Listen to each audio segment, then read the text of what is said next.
hari kamwe mu duce tuzwi cyane kuri uyu mubumbe, ariko kakaba agace k'ibanga rikomeye.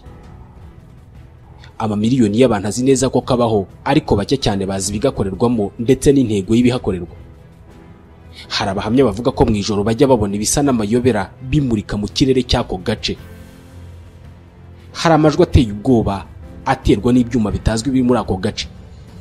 Hari n'abavuga ko hafi aho hagaragara ibisa n'ibinyabuzima bitaragaragara ku isi, bivugwa ko bituruka mu yindi mibumbe. Aka gace gafite ubuso bukabakaba ibirometero kari 155 mu butayu bwa Nevada mu majyaruguru y'uburengerazuba bwa Las Vegas. Leta Zunze Ubumwe za Amerika zahakanye ziratsemba ko ako gace katabaho. Agace kitwa Zone 51, Area 51, kakagira utubyiniriro nka Watertown, The Ranch, Paradise Ranch, The Farm, The Box, Groom Lake n'ayandi menshi. Kakabamo ikigo cya gisirikare gikora mu ibanga rikomeye kandi gitandukanye cyane n'ibindi byose biri ku isi. Agace gakorerwamo amageragezwa y'ibikoresho bya gisirikare bihambaye by'Abanyamerika kandi biba bigomba kubibanga. Hari abavuga ko ariho hantu hambere harinzwe ku isi, ahantu h'amayobera. Birasa naho nta muntu n'umwe uzi igihe Leta Zunze Ubumwe za Amerika zizageza zihakana ukubaho kw'aka gace. Ntawe uzi ibyo barinze kugeza ku rwego agace k'uburinzi gafatwa nk'iyobera. Ndi Ismael Mwanafunzi. Mu bigo igisirikare cya Leta Zunze Ubumwe za Amerika gifite nta na kimwe kimeze nka Zone 51. Kiri rwagati mu butayu bwa Nevada, ahakikijwe n'imisozi ifite ubuhaname bukomeye ya Groom na Papoose mu majyaruguru no mu majyepfo. Kirinzwe mu buryo butanyurwamo n'umuntu uko yaba ameze kose, ndetse no kuhareba si ikintu cyoroshye. Indege zitazwi ku isi ngo zijye zigaragara mu kirere cyo hejuru ya Zone 51. Abarebyeyo bemeza ko kuhareba ubona ibisa n'ibyo ubona muri filime z'amakabya nkuru. Umujyi wa hafi uturiye Zone 51 witwa Rachel. Niwo mujyi uhoramo ibihuha byinshi bivuga kuri Zone 51. Hari abavuga ko hari ibinyabuzima biva ku yindi mibumbe bikagwa muri Zone 51, gusa ngo ibihuha byaba binatizwa umurindi na Leta Zunze Ubumwe za Amerika zishaka ko aka gace gakomeza kubiyobera ndetse kagatinywa na rubanda. Agace karimo iki kigo cya gisirikare gasanzwe ari ak'igisirikare cyo mu kirere cya Leta Zunze Ubumwe za Amerika. Uwitwa Chuck Clark, inzobere mu by'isanzure, bivuga ko ari we muntu wa mbere ku isi ufite amakuru ahagije kuri Zone 51 atarayikozemo. Yamaze imyaka myinshi akora ubushakashatsi kuri aka gace, ndetse yanagiye gutura mu mujyi wa Rachel mu rwego rwo gukora ubushakashatsi bwe nta nkomyi. Yakoranije ikipe y'abashakashatsi batatu b'inararibonye mu icukumbura n'iperereza kugira ngo bakore ubushakashatsi bwimbitse kandi bwemewe butigeze bubaho kuri Zone 51 yakomeje kugirwa ubwiru na Leta Zunze Ubumwe za Amerika. Bihaye misiyo yo gukoresha ubuhanga bwose bushoboka kugira ngo bavumbure icyo Leta Zunze Ubumwe za Amerika zihishe inyuma y'ibikuta by'imisozi ya Jumbly Hills ikikije ubutayu bwa Nevada. Buri umwe mu itsinda yagombaga kuzana ubumenyi bwe kandi bwatanga umusaruro ku bucukumbuzi. Kai Norris, impuguke mu itangazamakuru, wakoze inkuru nyinshi ku gisirikare cyo mu kirere muri Leta Zunze Ubumwe za Amerika. Ubuzima bwe bwose yakoraga ubushakashatsi ku bigo bya gisirikare n'indege z'ibanga za Amerika. Bob Groove, we ni impuguke mu itumanaho rya gisirikare. Yarasobanukiwe cyane imikorere y'amaradiyo ya gisirikare. We yagombaga gushingwa akazi ko kumviriza amaradiyo ya gisirikare ari mu kigo cya Zone 51. Mike Johnson we yari umuhanga mu iperereza no kuneka. Bose uko ari batatu na Chuck Clark wa kane wari unayoboye itsinda, bari bazi neza ko mu kigo cya Zone 51 hari abasore baharinda bafite imbunda zo mu bwoko bwa M16 kandi bemerewe kurasa uwo babona yerekeje muri ako gace. Bagenda mu modoka zo mu bwoko bwa Cherokee ndetse na Chevrolet zisa n'umucanga. Bitwa aba Camel Dude. Bakoresha helicopter zo mu bwoko bwa HH-60 Pavehawk. Gusa aba bagabo nabo bari bafite ibikoresho bihagije mu kuneka hakoreshejwe ikoranabuhanga. Bagombaga kubanza kugenzura ibyuma bibagenzura bikikije ikigo. Mwigenzura bagombaga kugenzura mu gace kari hafi ya hari ikigo, ariko mu gace rusange katabujijwe kugerwamo. mu igenzura ry'agace bagombaga kunekeramo babonye icyuma gisa n'igisigazwa cy'indege yigeze kuhashwanyukira ariko gisa n'icyarenzweho n'itaka kubera imyaka myinshi. Nyamara nticyari cyo kuko cyari gifite antene inyura mu butaka. Cyari icyuma cyumviriza ibivugwa n'abari hafi aho, cyanditseho ko ari umutungo bwite wa Leta Zunze Ubumwe za Amerika.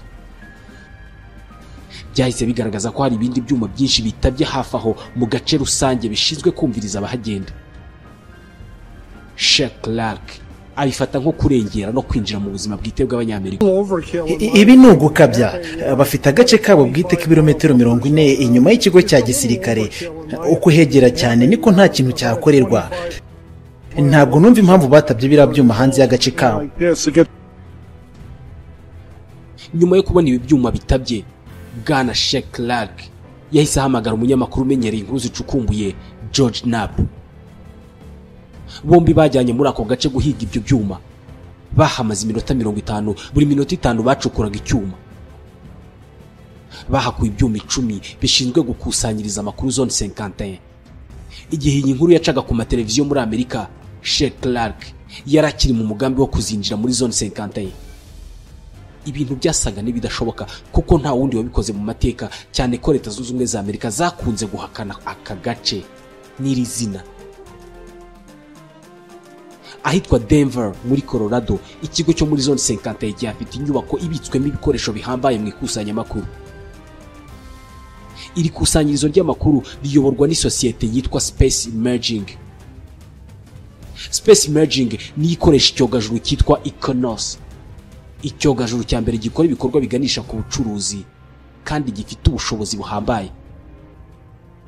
Iki cyogajuru gishobora gukoresha iminota 98 kikaba gifasha amafoto yo mu kirere kizengurutse isi, kandi akaba ari amafoto y'ukuri ashobora kugaragaza neza inyubako itera inkunga Zone 51 ariyo Capitol ikoreramo Kongere ya Amerika. Ubundi Sheikh Clark igitekerezo cyo gutangira kuneka Zone 51 yagikuye ku kuba yari afite icyuma cyifashishwa mu kureba inyenyeri kizwi nka telescope. Maze yabona ageze mu zabukuru agatangira kujya gitunga muri Zone 51 agamije kureba ibikorerwa muri iyo zone yabaye nk'amayobera. Kuri iyi nshuro yiyemeje kujya kwinjira mu bubiko bw'amakuru mu kigo cya Space Imaging. Gusa birasa naho Amerika itari kumwemerera gukora ibi, kuko igihe yinjiraga muri iki kigo ndetse agashobora kwinjira mu mafoto ya Zone 51 yagiye afatwa n'icyogajuru cya Iconos. Igipolisi cyo muri Nevada cyari cyamaze kugera iwe mu rugo adahari, kinjira mu nzu kirayijagajaga gitwara buri kimwe kirebana n'ubushakashatsi Sheikh Clark yigeze gukora kuri Zone 51. Byose byakozwe n'itsinda ry'igipolisi rishinzwe kurwanya iterabwoba. Batwaye scanner, amaradiyo, amadiskete, amafoto ya Zone 51 ndetse banatwaye na televiziyo. Basiga banditse urutonde rw'ibyo batwaye, basiga ibaruwa mu rugo kwa Sheikh Clark. Ibyo nkora ntabwo bibashimisha, ariko ntabwo binyuranye n'amategeko. Birashoboka ko batishimiye ko twavuze ko batabye biriya byuma byumviriza mu gace rusange. Birasa naho ubutumwa bwa FBI n'igipolisi kirwanya iterabwoba bwumvikanaga neza cyane kuri Sheikh Clark guhagarika ubushakashatsi bwe kuri Zone 51. Gusa we yavugaga ko azi uburenganzira bwe. Zaho nemerewe n'amategeko kugera nkuru ubushakashatsi. Negera umurongo ntarengwa ariko simurenga. Nibyo bibatesha umutwe. Gusa ntago banteye ubwoba. Nzabahagararana imbere intumbero yanjye.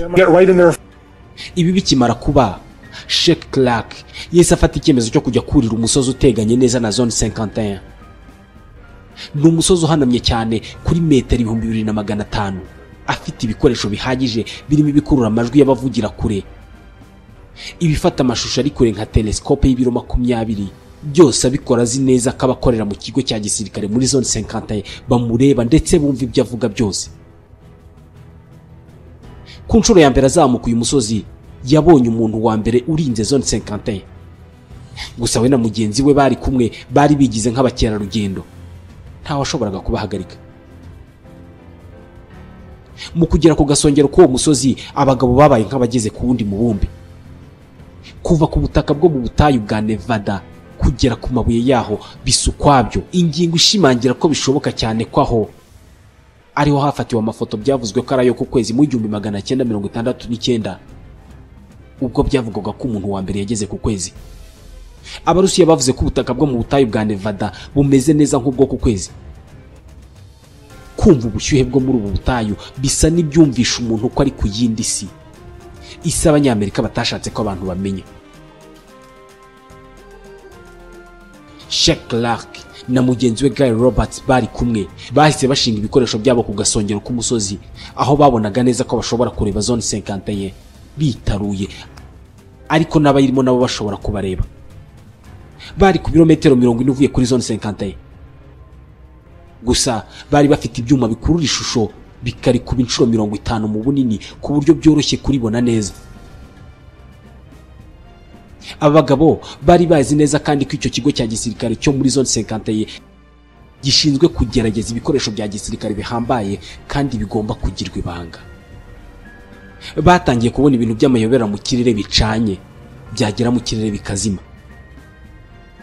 Babonye ibigenda mu kirere bikageraho bigahagarara umwanya muto. Babonye byinshi batari barabonye mu buzima bwabo. Banakoresheje ibyuma byabo batangira kumva ivugirwa mu kigo mu birometero 40. Ibi byose babikoraga batekereza ku isaha n'isaha bashobora kugubwa gitumo, kuko bari bazi neza ko mu kigo babareba ndetse bumva ibyo bavuga. Barahiriwe ndetse baraharara. Mwijoro nabwo baraye babona imuri zaka mu kirere. Gusa haba ku nkengero ndetse naho bari bari ku gasongero k'umusozi hari umutuzo ukomeye. Gusa mu kanya gato babonye indege y'intambara yo mu bwoko bwa Bombardier B2 imeze neza nk'izakoreshwaga mu ntambara y'ubutita. Bisa naho n'uyu munsi Leta Zunze Ubumwe za Amerika zaba zikitegura intambara no Burusiya. Iyi ntiyari yonyine, kuko yakurikiwe n'indi yakozwe n'Abarusiya izwi nka Mikoyan MiG-29. Mu gitondo cy'umunsi wakurikiyeho abagabo babonye bisi ipfutse ibirahure ku buryo utabona uyirimo. Yari ifite umuvuduko w'ibirometero 100 ku isaha. Kugeza iki gihe usibye kubona ibyapa hafi ya zone 51 ndetse no kubona bimwe mu bikorwa by'amayobera bikorerwa muri iki kigo, nta yandi makuru Sheikh Clark yari yakabona kuri zone 51. Yashakaga kumenya umubare w'abakozi bakorera muri zone ndetse n'ibyo bakora mu by'ukuri. Iyi zone iherereye ku birometero 230 mu majyaruguru ya Las Vegas. Amakuru avuga ko iminsi 5 mu cyumweru indege ikora mu buryo bw'amayobera itwara abakozi babarirwa mu ijana bava ku kibuga cy'indege kiri hafi ya Las Vegas bakajya muri icyo kigo kibanga cya zone 51. Kompanyi batwara yitwa Janet Air, just another non-existent terminal, igikoresho cy'ikoranabuhanga kitabaho. Indege z'iyi kompanyi nta kintu na kimwe cyanditseho usibye nimero. Izi ndege ntizijya zitinda ku kibuga kuko zihamara iminota itarenze 2. Abazinjiramo nta muntu n'umwe ushobora kubabona. Mu bushakashatsi bwimbitse Sheikh Clark yakoze, yabashije kumenya nyiri iyo sosiyete yitwa Janet. Ni kompanyi yitwa EG&G isanzwe ikorana na leta mu buryo bwa hafi cyane. Abanyamakuru cyangwa abandi bantu bagerageje kubaza ibibazo byinshi ndetse no kwinjira muri icyo kibuga cy'indege nta burenganzira. Barafashwe bahatwa ibibazo, bamwe barafungwa, bamburwa amapareye foto, amatelefone agendanwa, amasaha yabo, ndetse hari n'abagiye bamburwa imyenda bambaye. Niba abantu babarirwa mu ijana buri munsi bajyanwa gukora muri zone 51, kuki ntawe upfa kwemera kugira icyo avugana n'itangazamakuru? Uwatinyuka kugira icyo atangaza se kuri zone yahanishwa iki? Sheikh Clark yabashije kubona adresse z'umuntu wigeze gukorera zone 51 kuva mu ntangiriro z'umwaka wa 1980 kugeza mu 1994. Yemeye kumuvugisha ariko asaba ko batamufotora ndetse n'ijwi rye rigahindurwa. Yashakaga kumubaza ku bikorerwa muri zone 51. Twashyize ubuzima mu kaga, turahemuka ndetse tuzimya impano n'imibereho by'abantu kugira ngo tubike ibanga rya zone 51. Iyo uvuye iwawe ugiye ku kazi muri zone 51, uparika imodoka yawe hanyuma ukinjira mu ndege aho bagusaka bikomeye, bareba niba nta gikoresho gifotora cyangwa gifata amajwi ufite. Uyu bwana X yavuze ko muri iki kigo ikiberamo ari ubwoba gusa. Iyo ugeze mu rugo usanzwe ukora muri zone 51 uba ugomba kwitondera ibyo ubwira umugore n'abana bawe. Kenshi hibazwa ubwoko bw'akazi gakorerwa muri zone 51 gatuma habaho ibanga rimeze ritya.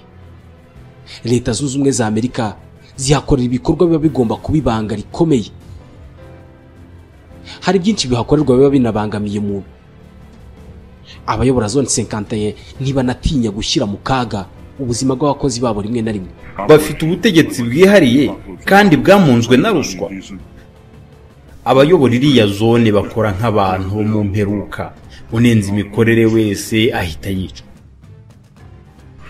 Nzi umukozi wigeze kuvuga ko ahangayikishijwe n'umuntu bari bahaye gukorera mu cyumba kirimo uburozi bushobora guhumekwa, maze bamubwira ko ako kazi yakoraga kari karakererewe kandi kagombaga kurangizwa vuba, kandi uwugakora ataramenyeshejwe ko akora mu burozi.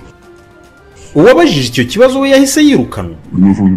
Ibi byose bikorwa mu izina ry'umutekano wa Leta Zunze Ubumwe za Amerika n'Abanyamerika. Nyamara ibanga ry'uburyo uyu mutekano ucungwamo naryo rigahitana ubuzima bw'abatari bake. Uwagerageje kuvuga cyangwa kugira ubushakashatsi ashyira hanze kuri zone 51, FBI yamukomye mu nkokora. Mu kwezi kwa munani k'umwaka wa 2013 hari inyandiko y'ibanga y'amapaje 400 ivuga kuri zone 51 yaburi birengero yari igiye gushyirwa hanze n'abanyamateka babiri. Ku ikarita igaragaza hari ibirindiro by'ingabo za Amerika aho ariho hose ku isi ntahagaragara zone 51. Aho iyi zone iri ku ikarita hariho ko hahoze hacukurwa amabuye y'agaciro. Amafoto yigeze gufatwa n'ibyogajuru mu myaka ya za 60 agaragaza zone 51 nayo yaje kuburirwa irengero nyuma y'uko abaturage ba Nevada basabaga uburenganzira bwo kubona amakuru nk'uko babyemererwa n'itegeko.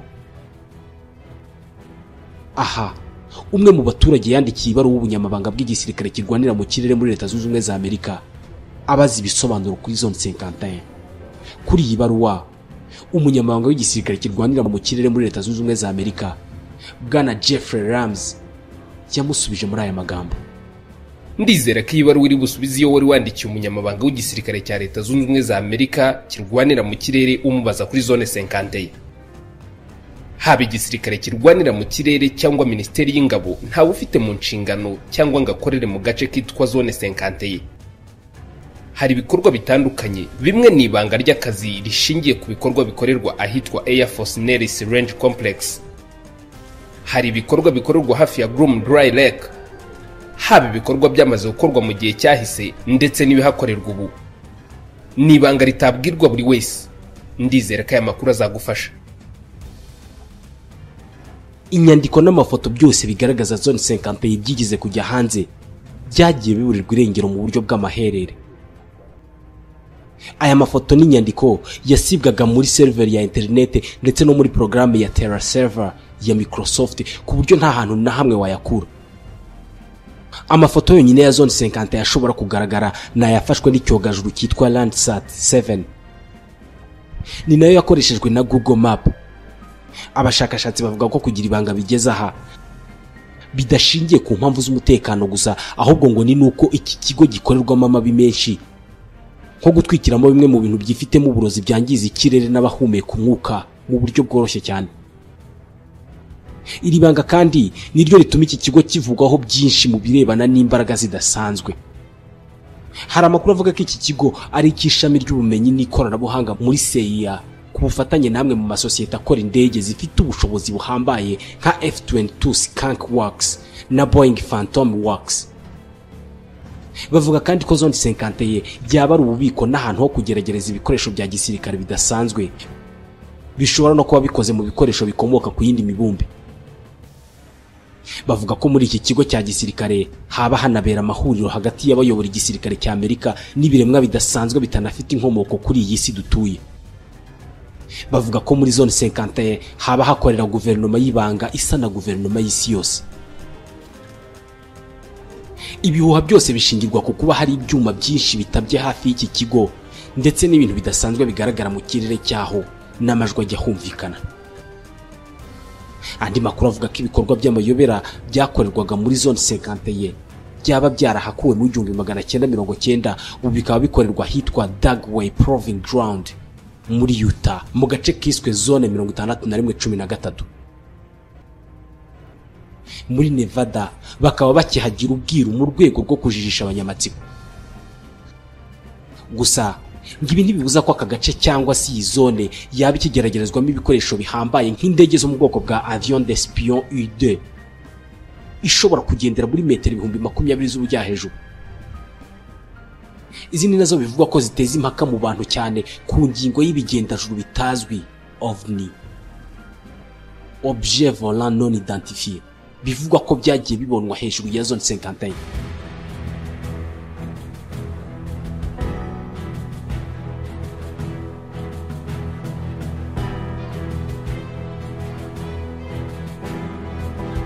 Ikibazo cy'aha hantu kiri mu bibazo bibazwa umuperezida mushya wa Leta Zunze Ubumwe za Amerika iyo agifata ubutegetsi. Gusa biragoye ko hari uwagira icyo abivugaho. Abashakashatsi bigenga nka Sheikh Lark ndetse n'abanyamateka batandukanye birasa naho batashyize hanze amakuru ahagije kuri zone 51. Byose byatewe nuko bitoroshye gukora ubushakashatsi. Inzego zishinzwe ubushakashatsi ndetse n'igisirikare cya Leta Zunze Ubumwe za Amerika nta muntu gishobora kwemerera ko agira ubumenyi yunguka kuri zone 51. Kubera iki gisirikare cya Amerika cyahinduye iyi zone iyobera? Ntawe uzi niba ari ukurinda umutekano rusange w'igihugu n'abanyamerika cyangwa niba ari ukuhageragereza ibyangiza ubuzima bwa benshi. Guverinoma ya Leta Zunze Ubumwe za Amerika yararuciye irarumira. Gusa nuramuka ugeze mu butayu bwa Nevada uzagenda utera akajisho ku byapa na bimwe mu byuma biranga zone 51, kuko niba ushaka ukuri kuri zone 51, Sheikh Clark na bagenzi be bavuga ko araho guherereye. Nsoreje ikiganiro cy'uyu munsi. Ndi Ismael Mwanafunzi.